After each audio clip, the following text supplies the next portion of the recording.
From the Library of Congress in Washington, D.C.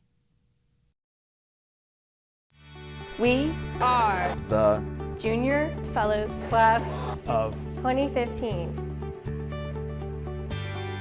The Library of Congress Junior Fellows Program gives undergraduate and graduate students the exciting opportunity to unleash their academic talent and creativity by working within the world's largest and most comprehensive repository of human knowledge. Through this 10-week internship, the Library of Congress furthers its mission to increase access and awareness not only for members of Congress and American citizens, but also for people across the globe.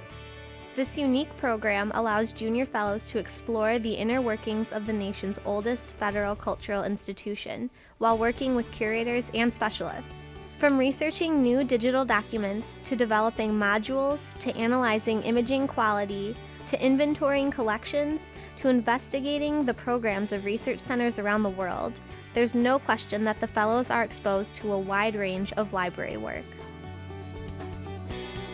The division I've been assigned to is the American Folk Life Center, and the project I'm working on is on the Lomax collection. Lomax is a world-renowned ethnographer and folklorist. He collected stories of music, oral histories, and dance, and he's done that all over the world. And the collection has a lot of moving images, and we would like to make that accessible to the public by digitizing them. And so that's where I come in to facilitate that digitization process. And so talking to the vendor and assessing the film in both the terms of the condition and the content. Are there scratches? Is the film itself coming apart? In this process, I've used what I've learned in school and from my experience to kind of hit the ground running. And it's just been a really fun time working with film and getting to actually handle it. And it's the Library of Congress, a world-renowned library. It's been great to see how the work is done here and to see their process. I am in the Preservation Research and Testing Division, and my project is the 19th Century Glass Flutes by Claude Laurent.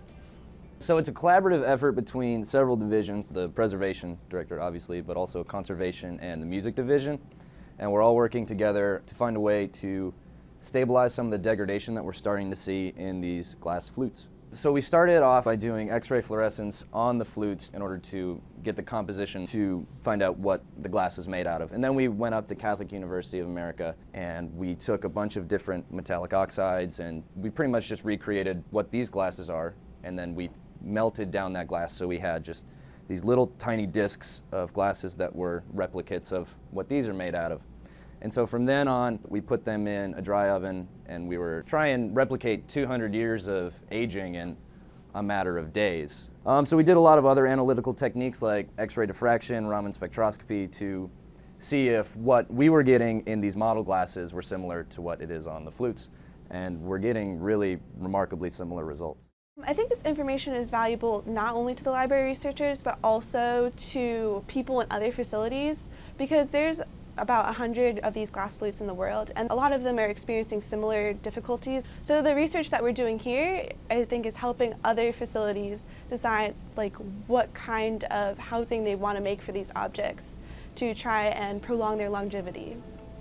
It's just really exciting to be a part of this project because it's a lot of material science is so lab-based and it's so just kind of technical that it's really cool to apply it to something that's so historic and so beautiful.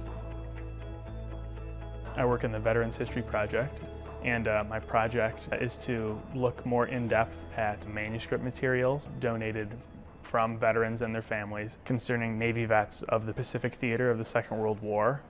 I have a background in military history with a specific focus on the Second World War. I've been able to take my understanding of preservation and outreach in terms of what people are interested in and what they're going to find the most interesting in terms of either a blog post or some kind of outreach program, what's going to catch their eye. Definitely the most exciting piece is being able to get my hands on historically relevant and important materials. And it lets me see a lot of what I refer to as the humanity within the history. This is a person who was there, and this is how he felt, and this is what he was thinking. There's a specific photo album in which one of the veterans is on board the USS New Mexico. And he puts photos of USO entertainment and shows right next to gun batteries on his ship opening fire during a bombardment. And that image of peace and war kind of next to each other, it makes sense to him even though it's kind of a juxtaposition for us. So that kind of element of the humanity is really well reflected in a resource. I've been assigned to the World Digital Library, and we work on a variety of projects. It usually changes up multiple times a week, so we get to do a variety of things. It's really fun. Well, the library itself has more than 116 million items, and they are digitized through the World Digital Library and available for access across the world. Basically, our work has been catered to our skill sets. So for Diana, she's fluent in Spanish, and I'm fluent in French, so I've been able to work on a number of French sources, such as photo album for the Siege of Paris during the Franco-Prussian War, which I geocoded and got to explore Paris on Google Maps. One of the most interesting projects that I've worked on has been an album with the National Library of Spain.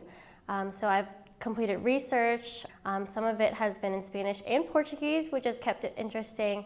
But we've also worked on projects from American history, to world history, to working with other languages we aren't familiar with, like Arabic content.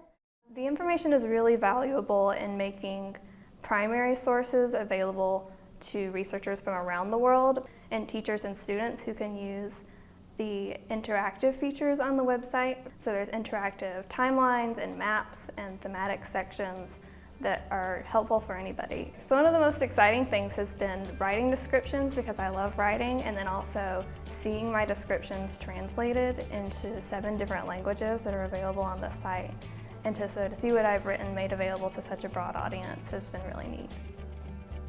I'm in the Office of Strategic Initiatives, and my project is to develop an image quality assessment tool that's going to be used by the Library of Congress as well as other libraries and federal agencies and museums and archives around the world.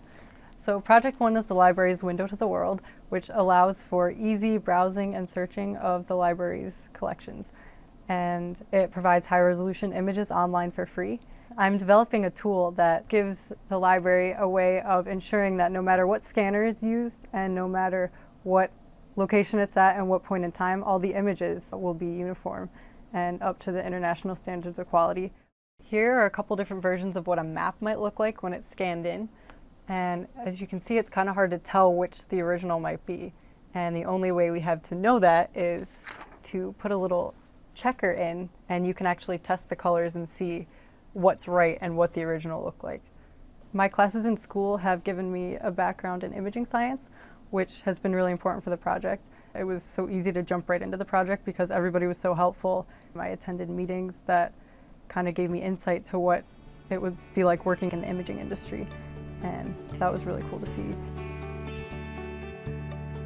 In addition to their special projects, junior fellows get to explore much more of the Library of Congress and the city of Washington, D.C. Some of the educational enrichment activities offered include behind-the-scenes tours of the library's off-campus facilities in Fort Meade, Maryland, and Culpeper, Virginia, a private meet-and-greet session with Dr. James H. Billington, the Librarian of Congress, and even the opportunity to venture to Capitol Hill to meet various representatives in Congress. Display Day is an open house event that marks the completion of the Junior Fellows program. This experience gives junior fellows the opportunity to showcase their projects and what they have unearthed over the course of the summer. These displays are viewed by library staff, the general public, and special guests, including members of Congress. I would say if you're considering applying, don't hesitate, just apply, because I've had a really rewarding experience here.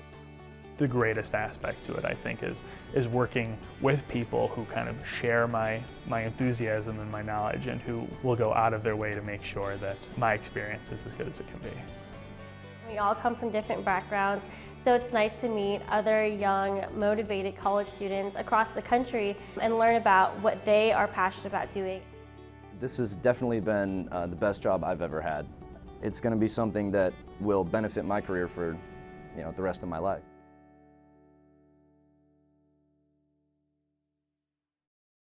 This has been a presentation of the Library of Congress.